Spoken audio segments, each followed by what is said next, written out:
Students stock మార్కెట్లో ఎలా invest చేయాలి? ఫర్ ఎగ్జాంపుల్, రమేష్ ఒక బీటెక్ ఫస్ట్ ఇయర్ స్టూడెంట్ అనుకుందాం. తన pocket money 5,000 rupees. Mostly 5,000 rupees ఖర్చు అయిపోతాయి. కానీ తను చాలా జాగ్రత్తగా 3,000 రూపీస్లో తన ఖర్చులన్నీ అయిపోగొట్టుకొని ఒక 2,000 రూపీస్ని సేవ్ చేశాడు అనుకుందాం. ఈ 2,000 రూపీస్ని ఎవ్రీ మంత్ తను ఎస్ఐపి చేసినట్లయితే 4 ఇయర్స్ తర్వాత, అంటే తన కాలేజ్ అయిపోయిన తర్వాత తను ఇన్వెస్ట్ చేసిన అమౌంట్ 96,000 రూపీస్, తనకు వచ్చిన రిటర్న్స్ 26,000 రూపీస్. సో టోటల్గా తన దగ్గర 1,22,000 రూపీస్ అయితే ఉంటాయి.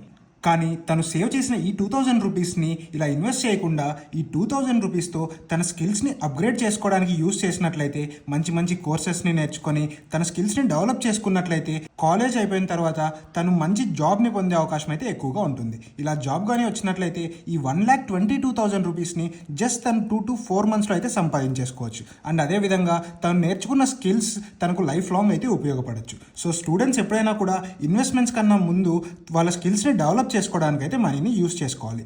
ఇలా స్కిల్స్ని డెవలప్ చేసుకొని అండ్ వాళ్ళ ఖర్చులన్నీ అయ్యాక కూడా వాళ్ళ దగ్గర ఏదైనా ఎక్సెస్ ఆఫ్ మనీ ఉన్నట్టయితే వాటిని అయితే ఇన్వెస్ట్ చేసుకోవచ్చు. ఇలా ఇన్వెస్ట్ చేస్తున్న మనీని కూడా ఎటువంటి నాలెడ్జ్ లేకుండా ట్రేడింగ్ లాంటి వాటిలో పెట్టి మనీని అయితే పోగొట్టుకోకండి. సో మీకే ఆప్షన్ నచ్చింది? ఇలా ఇన్వెస్ట్ చేయడమా, లేకపోతే వాళ్ళ స్కిల్స్ని అప్గ్రేడ్ చేసుకోవడమా అన్న విషయాన్ని అయితే కామెంట్ సెక్షన్లో కామెంట్ చేయండి. ఇలాంటి మరెంతో ఇంట్రెస్టింగ్ ఫైనాన్స్ కంటెంట్ కోసం మన యు ఆన్ యువర్ ఫైనాన్స్ని ఫాలో అవ్వండి.